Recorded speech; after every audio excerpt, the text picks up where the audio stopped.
Hi, I'm Conor Dillon, monitor engineer for Ronan Keating on his Time of My Life World Tour. We're on the UK leg now, going to Australia, New Zealand in October, November, and we're here in Manchester, Apollo, and I'm using MIDAS PRO9.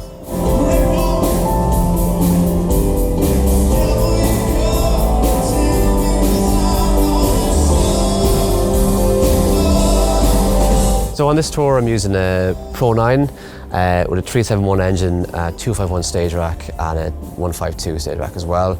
On stage we've got a mixture of stereo and mono, wireless and hardwired in-ears with some wedges and some side fills and some subs. So I'm using pretty much all my outputs, and hence one of the reasons why I went on to Pro9 for the extra outputs.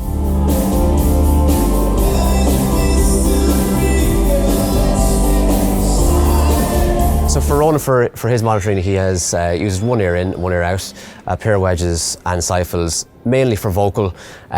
He has a bit of click for some tracks, bit of piano for other tracks, and some of the acoustic guitars for our acoustic segment that we do.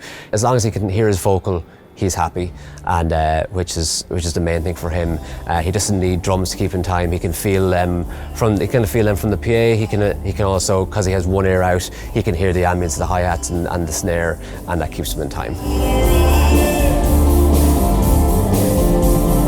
MCAs are a big thing for me on the Pro Series. On this tour, on the last tour I was on, a lot of Pro Tools going on, so if I needed to do a quick change of levels, most of them are all set out evenly, so I can just get an MCA group and send it to that one mix, as opposed to just going into each mix and individually going through all the channels and notching them up by how many dB it needs to be.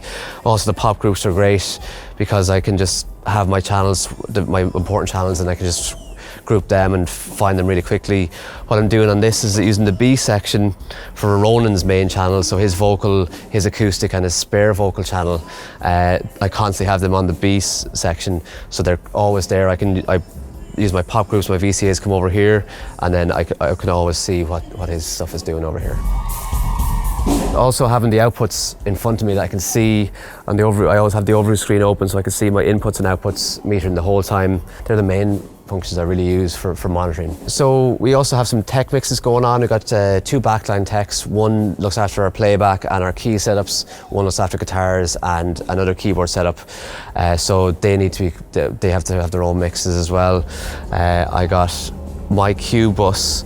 The way I run it is into a matrix, so I can direct input my cue into a matrix and have some tech mics which I have dotted around the stage, and my front of house shout mic, so they can always talk to me without me having to go and solo their channel or have a shout box, so they're constantly in my ears when I'm doing my show.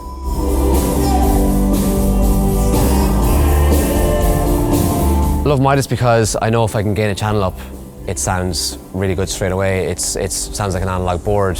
It sounds like the Venice I had my first gig, you know. It's just, I know that I can gain up a channel, turn it up, and it'll be there. I can get a mix together really quickly, and what I put into it and put out of this desk sounds good no matter what equipment I'm using or what band I've worked with.